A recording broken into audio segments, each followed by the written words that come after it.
Inside again, no, he's talking once here.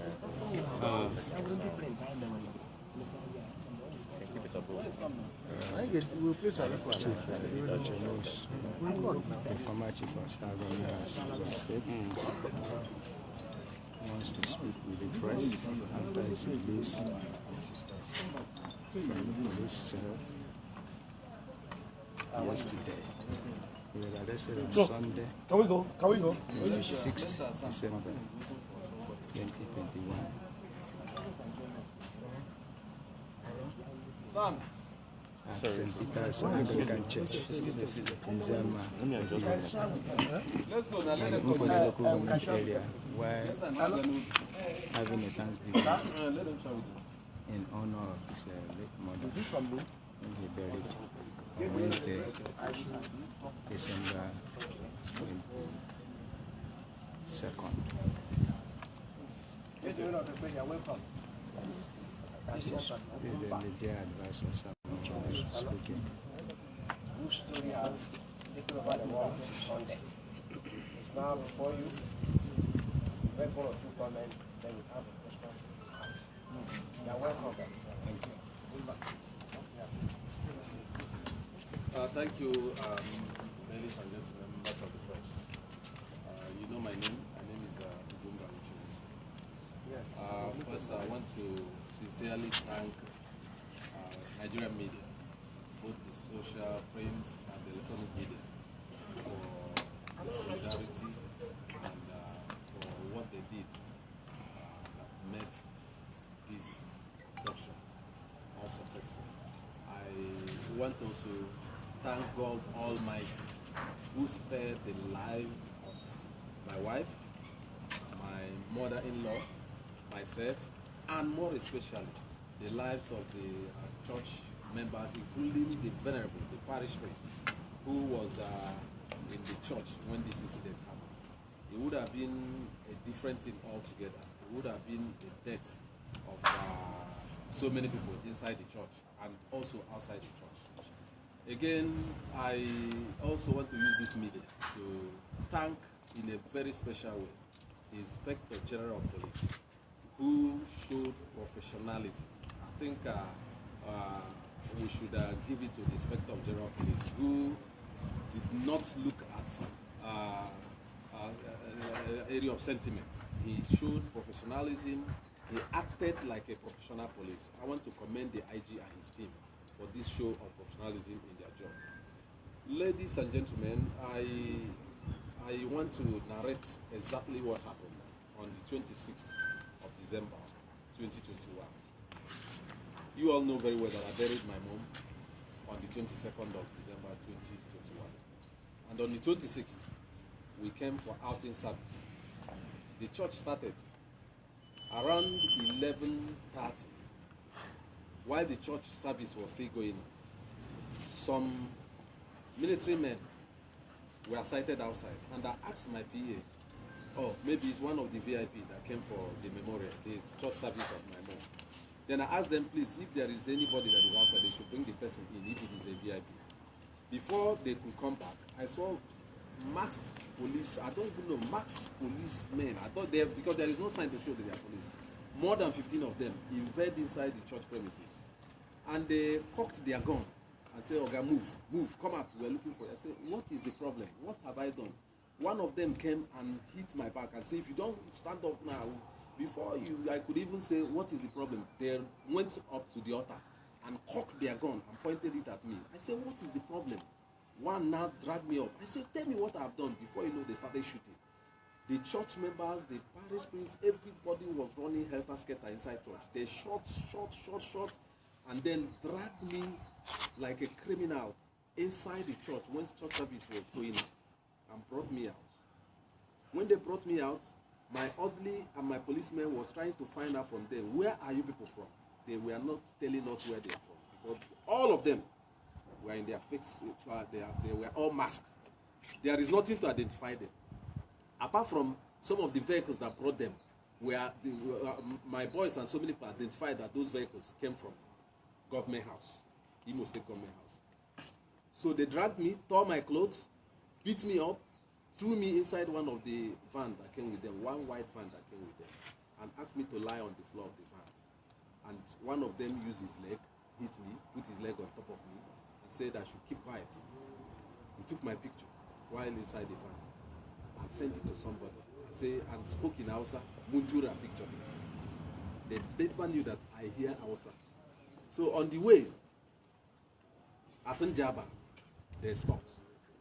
And one of them, that also was wearing mask, now asked me, cocked his gun, and saw Oga go down. I said, what have I done? He saw Oga go down. For me, I thought I was going to be eliminated at that point, at Njaba. He saw Oga go down, he cocked his gun. I was telling him, please, what have I done? What have I done? He now pushed me outside and dragged me to another vehicle in front, another Ford Jeep in front. And they pushed me inside the Ford. And they started speeding up to Owerri. When we got to Owerri, they moved towards the Okigwe Road. At Government House, I was looking for the back. I was turning and looking at my back. The 3 remaining vehicles now diverted towards Government House. Then that one that I was inside continued all the way to Okigwe Road. I was asking them, where are you taking me? What have I done? They said, Oga, don't talk, don't talk. Talk, don't talk. So I kept quiet. We drove all the way to Hangana. I asked them again, where are we going? They refused to talk to me. When we got to Okigwe, I said, where are we going? They refused to talk. When we now set going towards Enugu, I said, tell me where we are going. If I was going to be killed, tell me, so that I know that I was going to be eliminated. They didn't say anything. On the road, one of them that was in front received a call. I saw the call. The name on the phone was Shaba. Then he told him in Hausa, Muna tare da shi karkadamu, muna kan hanya. Karkadamu, mun kama shi karkadamu koi. Oga muna tare, muna san. That means we've caught him and we're on our way. So at a point, because I speak Hausa, I decided to ask them, Menai, what did I do? Why people doing this to me? They now looked at me and they continued their journey. They took me all the way from Owerri until we got to Enugu. When we got closer to Enugu, they now stopped and asked me to remove my clothes. I said, why should I remove my clothes? He said, Oga, this thing we are doing is, this is work. And you know how this work is. We are sent to do this. So you have to cooperate with us. So for me to save my life, I said, okay, what do you want me to do? They say I should remove my clothes. Before you know, they removed my clothes and said I should bring my hand. I brought my hand inside the vehicle. They now handcuffed me and then took picture of me. And then one of them sent it to the same Shaba again and came back. I said, Zamudoka video. That means let's do his video. They now did the video of me and went back again and sent the same video to the same Shaba, who is the CSO, to the governor of Imo State. At this point, I say, why do people want to humiliate me? What have I done to you people? If people invited me, I would have come. What have I done? When we got to Enugu, we stayed at Enugu airport for more than 1 hour, 30 minutes. And they were communicating with somebody who was coming with the flight, and they're communicating with the same Shaba who was telling them that this person will call the people. They were speaking now, that we have not seen them, we don't know where they are. At this point, I gave everything, my life to God. I say, God, whatever that happens, let your will be done. And when the flight landed, they now told me, Oga, passed through the airport, everybody was looking at who is this criminal that was caught. Later, there was no invitation, nobody called me. I was humiliated, I was handcuffed as a common criminal, that if there was an invitation, I'm not a criminal, I would have come and I would have answered the call. He said, Oga, but you have not. I said, nobody invited me. When we got to Abuja, they took me straight to STS office, Tactical Squad office. And at that point in place, the IG now intervened and sent somebody who came, and I was interviewed. I put down my statement. And with the scenario, with what happened, I think the Inspector General of Police was not properly briefed. everything, all this drama happened inside government house. All the security men that came for this operation were security men attached to the governor of Imo State. Masked, all of them. There is nothing to identify them. They came with a truck, a military truck, that is part of the governor's convoy. They came with a Ford Jeep that is part of the governor's convoy. All of them masked, discredited the house of God, shot in the house of God. Even when I was telling them that I'm here to bury for the church service of my mom, they didn't listen. They scattered everything and left with me. Gentlemen, I want to thank God, because I don't think that their intention was to arrest me. Their intention was to eliminate me. Because if their intention was to arrest me, I know the normal police proceeding. It would have been bringing me to the police command, and then put up a report that I've been arrested. I'm from police command, and then they will not take me to Abuja. But it is not the duty of security men attached to the governor of Imo State to arrest or interview or do anything when it comes to issue of a criminal. It is the duty of this commissioner of police and his team to arrest. So what happened was a calculated attempt to eliminate me. But I thank God that God spared my life. And today that I'm alive, I want to thank Almighty God. I want to thank the media, especially the social media and the print media and the electronic media, for coming out, because when they saw that the thing has gone viral when we got to Ordeal, they had no choice than to find another way to quench what they planned. And I don't think it was intentional for them to take me to fly me to Abuja, because the flight came 1 hour after we got to Enugu. So their intention was never to take me to Abuja, because there was no invitation. They even told this IG that they sent the invitation to me more than 3 times and I refused to come. There was no invitation. I'm a law-abiding Nigerian citizen. All my life as a chief of staff government house, I have never been into any criminality. I have never sponsored any militant. I have never sold gun to anybody. So when they said I was selling gun to some militant, I was surprised. I was chief of staff for 4 years. I was commissioner for. I was deputy chief of staff for 1 year, as if I'm a hardened criminal, and my pictures were sent on the media by the same Shaba. Because the question I want to ask, who authorized that my picture on a handcuff be sent into the media? Because I know the IG that handled this matter in Abuja, a professional policeman, did not authorize them to send my picture in a handcuff. So I'm pleading to the Inspector General of Police, who I refer as a good man, to please use his discretion to find out who sent my picture with a handcuff on the social media, to find out who paid for the private jets that came to pick me from Enugu Airport, and to find out who are these men that did not respect God, that did not respect the altar of God, the altar of place of worship, and they invaded church premises, shot inside the church. Is a sacrilege. Is a desecration of God's house.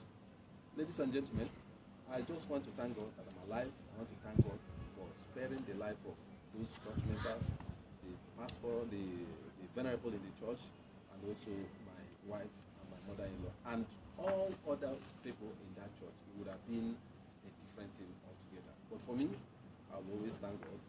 But I plead that the Inspector General of Police should please, sir, please, I beg you in the name of God, make sure that this incident does not stop at this end.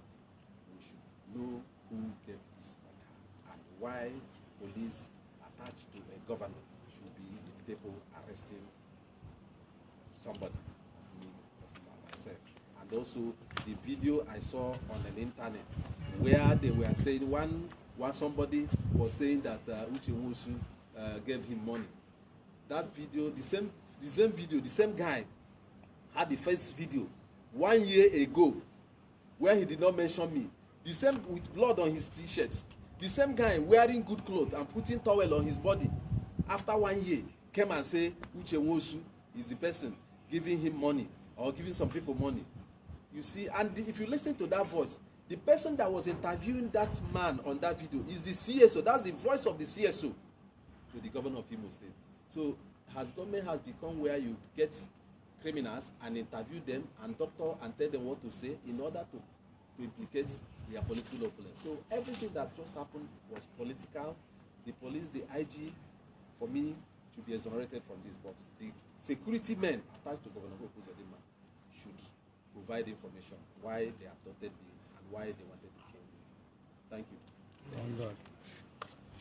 So a quick question, will you be seeking a redress? Excuse me.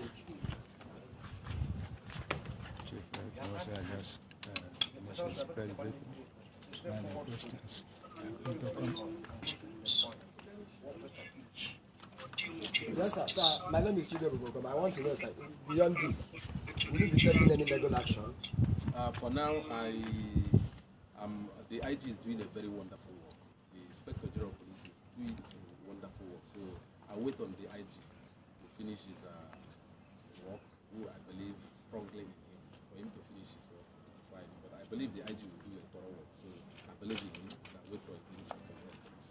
Okay, so So would you say your knowledge of Hausa language played any role in saving you? Please wait.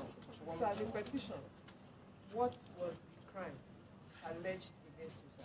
Where were you picked up in When I got to the office in Abuja, they said that somebody mentioned my name, that I'm the person supplying arms. That I'm the person supplying. Right. They said that the person.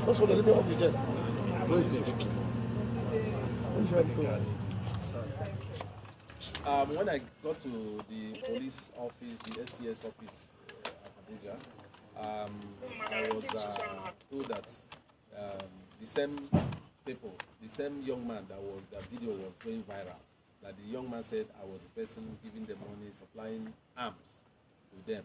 And I asked them, was it why you people should humiliate me? Why didn't you invite me to know whether it is true or not? I was chief of staff for 4 years. I was commissioner for land. I'm not like hiding. Why? I've been a law-abiding citizen. I say, I've not even touched trigger, talk less of supplying arms. These things were all cooked up in government house in order to malign my image and in order to humiliate me. And there was no invitation, and I was treated like a common criminal because somebody somewhere wants me dead or wants me humiliated. So for me, is something up till now, I have not come out from the trauma of why I should be humiliated in such kind of manner. Sorry, sir. Please, I just want to get clarity. There was no letter, no petition. No letter, no invitation You were letter. just arrested on the strength of the video. I was just arrested based on, they said there was allegation against me. No letter was sent to me inviting me, which is a normal process. No arrest warrants. Nothing. I was just inside church for my mom outing service. And the only what I got was humiliation inside church with all my visitors that came from Abuja, from Lagos. I was humiliated in their presence. So there is no truth to this thing they are saying on the social media that for 6 times you refuse to honor police invitation. Nobody, I challenge whoever that is saying this, provide the invitation letter that I signed, I received, and I refused to come. Provide the call. The word is a technological word. Provide the details of the call that interfaced between me and them, that they called me, I answered them, and they said I refused to come. They said that when they called me, that I said I was abroad. You can imagine. Am I not? Okay, even the policeman that I used during my mom's burial, I wrote to the IG, who I always continue to say is a very good man, who approved the police that I will use during my mother's burial. I even applied to DGSS, and SS was provided during my mother's burial. So, with all this, why didn't I know that there is an invitation for me? It's a calculated attempt to malign my image and to humiliate me. It was arranged inside Command House. Every day, no policeman came from State Police Command, and I will continue to say it, and I will say it again and again. No policeman came from Imo Police Command. Everybody that came to that operation are policemen attached squad, and those are killer squad. They are killer squad attached to the governor of Imo State, because a normal policeman cannot shoot inside church. A normal policeman cannot shoot as if they are coming for war. So it is something. I pray that God Almighty will save us from this state. Okay. Thank you. Follow us at nigerdata.com. This is the end of the video.